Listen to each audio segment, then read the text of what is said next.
ओ रिक्षा रिक्षा ओ कर्वेनगरला येणार ना? हो बसा दादा. थांबा ना, एकच पॅक राहिला तेवढा मारतो.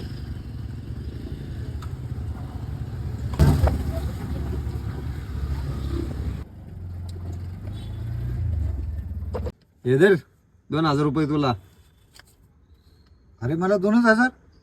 अरे अर्धा ते व्हायला पाहिजे ना. 2.5 तर तुला 2.5 आणि मला 2.5. अरे मोबाईल मला सापडलाय, दिले तेवढं उपकर बघ. आता दे ते बी पैसे इकडं.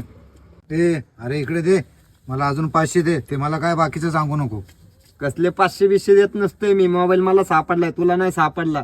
ए दादा गाडी थांबव, याला जाऊ दे उतरून, नाही तर मग राहिले लक्षात ठेवा, 500 रुपये करता दोस्ती तोडतो तू. हे यार तुला देत नाही मी. जायचं असेल तर. लक्षात ठेवतो फक्त. दादा एक विचारू का?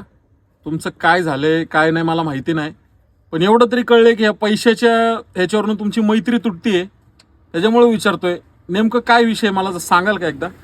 अरे काय नाही भावड्या, काय झालं, एक मोबाईल सापडला होता, ते विकला आम्ही, आणि आता पैसे द्यायची वेळ आली की मला पैसे कमी देतोय हा.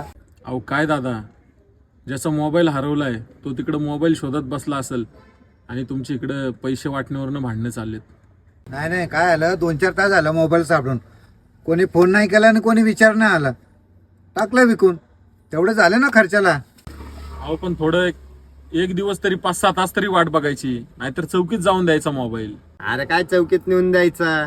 काय 5,000 रुपयात फोन विकलाय त्याने? काय काय घरबीर बांधणारे होय त्या का मोबाईलनी? दादा तुम्ही त्या 5,000 मध्ये घर पण बांधू शकता, पण त्या घरात कधी सुखी नाही राहू शकत, कारण की सगळं बघणारा तो आहे आणि कर्माचं फळ देणारा पण तोच आहे. कुणीतरी म्हणून गेले की आयुष्यात माणसाचा खळखळाट असावा पण त्याच्यात कुणाचा तळतळाट नसावा. आणि हा दादा, समोरच्याची माणुसकी तेव्हाच कळते जेव्हा कुणाची तरी हरवलेली वस्तू ही त्याला परत मिळते. कारण पैसे देऊन नवीन मोबाईल तर कुणी पण घेऊ शकतो, पण त्याच्यामध्ये त्याच्या ज्या साठवलेल्या आठवणी इतक्या वर्षाच्या आहेत, ते कितीही पैसे दिले तरी त्याला परत नाही भेटू शकत. खरंय दादा. ठीक आहे दादा, हे जरा तुमचे पैसे.